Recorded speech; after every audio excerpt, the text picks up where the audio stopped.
രാഹുൽ മാങ്കൂട്ടത്തിൽ എം.എൽ.എയെ ബന്ധപ്പെട്ടുകൊണ്ട് നമ്മൾ ഇതിനു മുമ്പിട്ടൊരു വീഡിയോയിൽ ഞാൻ പറഞ്ഞിരുന്നൊരു കാര്യമാണ്.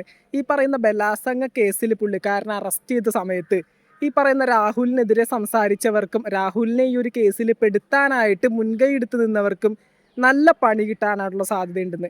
ഈ ഒരു പോസ്റ്റ് കണ്ടോ നിങ്ങൾ? ഈ പറയുന്ന രാഹുൽ മാങ്കൂട്ടത്തിലിനെ പറ്റിക്കൊണ്ട് സോഷ്യൽ മീഡിയ പ്ലാറ്റ്ഫോമുകളിൽ അഭിമുഖങ്ങളിലൂടെ മോശക്കാരനായിട്ട് ചിത്രീകരിച്ച ഈ പറയുന്ന ഷഹനാസ് എന്ന് പറയുന്ന ഒരു ഇൻ്റർവ്യൂവർക്കെതിരെ ഈ പറയുന്ന രാഹുൽ മാങ്കൂട്ടത്തിൽ 10 കോടി രൂപ നഷ്ടപരിഹാരത്തിന് മാനനഷ്ടത്തിന് കേസ് കൊടുത്തിരിക്കുകയാണ്.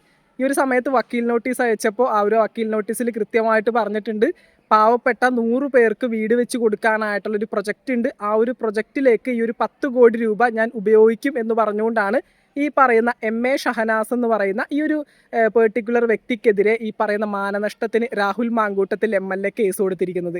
ഈ ഒരു 10 കോടി രൂപ കിട്ടിയാലും കിട്ടിയില്ലെങ്കിലും എന്തൊക്കെയാണെങ്കിലും ഈ ഒരു കേസിൻ്റെ പുറകെ കൂടെ ഈ പറയുന്ന എം.എ. ഷഹനാസ് എന്ന് പറയുന്ന ആ ഒരു ഇൻ്റർവ്യൂവർക്ക് കുറച്ച് കിടന്ന് ഓടാനായിട്ടുള്ള വകുപ്പ് ഉണ്ടാക്കി എന്തായാലും കൊടുക്കും. 10 കോടി കിട്ടുകയോ കിട്ടാതിരിക്കുകയോ ഒക്കെ അതൊക്കെ അവരുടെ കാര്യം. ചിലപ്പോൾ കിട്ടും, ചിലപ്പോൾ കിട്ടില്ല.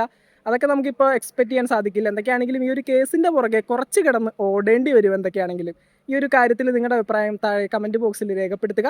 താങ്ക്